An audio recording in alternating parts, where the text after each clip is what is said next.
robarla y recuperarla de donde pueda. Aunque los nazis intentan crear residencias Lebensborn en muchos de los países ocupados, encuentran mucha resistencia. En Francia, por ejemplo, las mujeres embarazadas de alemanes descubrieron que si iban a estas residencias podían salir de allí sin sus hijos, así que se resistieron todo lo que pudieron. De hecho, muchas consiguieron eludir a las autoridades del programa Lebensborn. Pero en marcado contraste con los demás países ocupados está Noruega. El gobierno del primer ministro Vidkun Quisling colabora con los nazis que crean en el país 9 residencias Lebensborn, solo una menos que en la propia Alemania. Himmler está muy satisfecho ya que las mujeres escandinavas tienen el pelo rubio y los ojos azules, que representan el ideal de rama nórdica de los arios. Cuando había relaciones sexuales entre alemanes y noruegas, no había mucha duda, a no ser que la Noruega tuviera antepasados judíos, de la validez racial del hijo que naciera.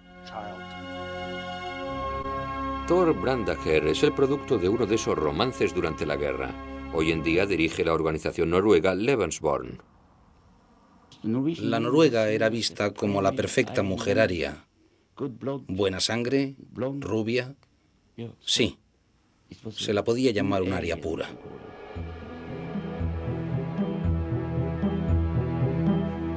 Dándose cuenta de que tienen ante sí una mina de oro racialmente deseable, los nazis no escatiman esfuerzos.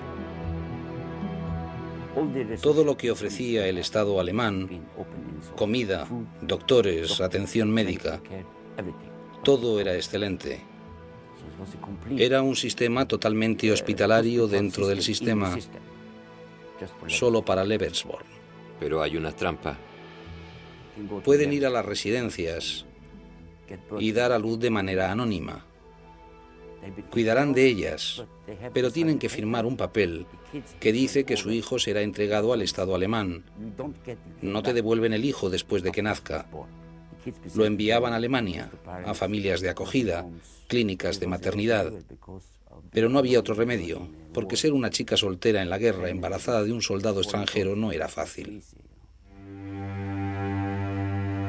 Se calcula que entre 6.000 y 12.000 hijos de los nazis nacen en Noruega. El programa Lebensborn tiene mucho más éxito aquí que en la propia Alemania. En países no tan dispuestos como Noruega, la Fundación Lebensborn elige una estrategia muy diferente. Por ejemplo, en la Polonia ocupada deciden que si no pueden reproducir niños racialmente válidos, los robarán. Los niños polacos se convirtieron en un objetivo del programa Lebensborn para conseguir niños de buena ascendencia racial. En parte porque los alemanes saben muy bien que el este de Polonia, por así decirlo, había sido alguna vez alemán. En las residencias entran los niños que las SS consideran adecuados para la Eindeutschung. La mejor traducción para Eindeutschung podría ser alemanización. Esencialmente, consiste en imbuir a una persona con supuesta sangre alemana de todo lo alemán. Es decir, familiarizar a esa persona con la cultura alemana y con las cosas que debería pensar o sentir teniendo sangre alemana. Himmler confía en que la alemanización será un éxito. En un memorando de 1940 escribe: estamos seguros de que nuestra propia filosofía e ideales se reflejarán en el espíritu de estos niños que se parecen racialmente a nosotros. Las SS aprenden a reconocer los rasgos de los niños con sangre aria y siempre están alerta para no dejar pasar ninguno de estos posibles alemanes. En su función de ocupación y policía, las SS podían entrar en las casas, en las escuelas, en los hospitales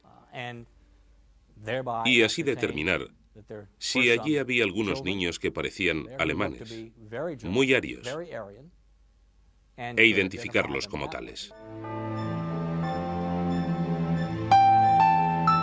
Se calcula que las SS secuestraron a 200.000 niños polacos. Determinaban su pureza racial y les hacían exámenes psicológicos en la Oficina de Razas y Reasentamiento, o Rusia, en Łódź. Los niños entre 6 y 12 años son enviados a internados alemanes y a campos de adoctrinamiento similares a los campamentos de las juventudes hitlerianas. Los niños menores de 6 años son enviados a residencias Lebensborn. Obligaban a estos niños a olvidar que eran polacos si eso era posible. Les obligaban a hablar solo alemán, les obligaban a ajustarse a la cultura alemana, a la educación alemana, lo más rigurosamente posible. Y no les hablaban de sus propios orígenes. Al igual que con los niños alemanes en las residencias Lebensborn, las SS falsifican documentos cruciales para los recién llegados. Les cambiaban el nombre y sobre todo el apellido, sino ambos. Y en muchos casos, el certificado de nacimiento no reflejaba necesariamente la fecha correcta de nacimiento. Con las pruebas de sus antiguas vidas polacas totalmente eliminadas, los niños son adoptados o colocados en familias de acogida. En muchos casos, los padres alemanes tampoco saben de los orígenes polacos del niño. En un discurso de 1943, Himmler justifica la alemanización de los niños polacos. Creo que es nuestro deber traer a estos niños, aunque tengamos que robarlos o secuestrarlos. O recuperamos esta sangre superior y la usamos, o la tendremos que destruir.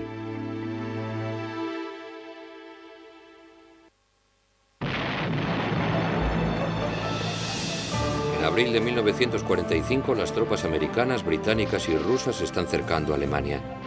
El ejército alemán, la Wehrmacht, se ve obligado a retirarse de los territorios ocupados. En inferioridad de hombres y de armas, el sueño de Hitler de un Reich de 1000 años se derrumba.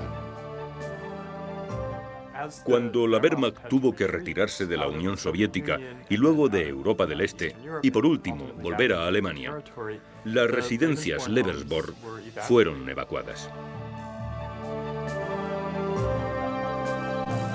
La rendición de Alemania el 7 de mayo de 1945 acaba con cualquier esperanza de una raza suprema.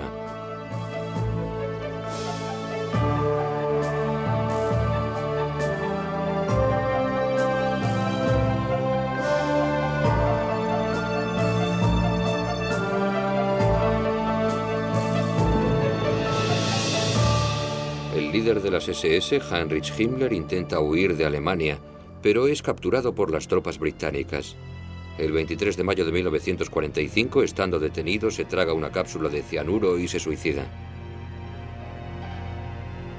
En los últimos días de la guerra se destruyen la mayoría de los documentos sobre Lebensborn y los que quedan son ocultados en archivos de Alemania Occidental y Oriental. Muchos niños no tenían ni idea de que habían nacido en el programa Lebensborn. A menudo descubrían que eran adoptados, pero no sabían nada más sobre su propia ascendencia o las circunstancias de sus propios nacimientos. Después de la guerra, los padres adoptivos solían mantener en secreto las identidades de los niños de Lebensborn, incluso a los propios niños, por dos razones principales. Una era el estigma del nacimiento ilegítimo, y reforzar ese estigma en concreto era un doble estigma de asociación con el régimen nazi. Los niños que habían secuestrado en Polonia lo tienen especialmente difícil para descubrir su pasado. Como las SS han creado identidades y papeles falsos para ellos, encontrar a las familias reales de estos niños es una tarea prácticamente imposible. Se calcula que solo 40.000 de los 200.000 niños supuestamente secuestrados regresan a Polonia.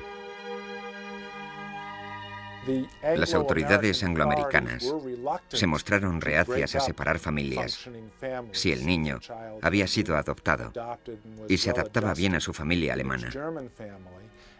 Y esta reticencia se vio reforzada por la llegada de la Guerra Fría y el establecimiento de un régimen comunista.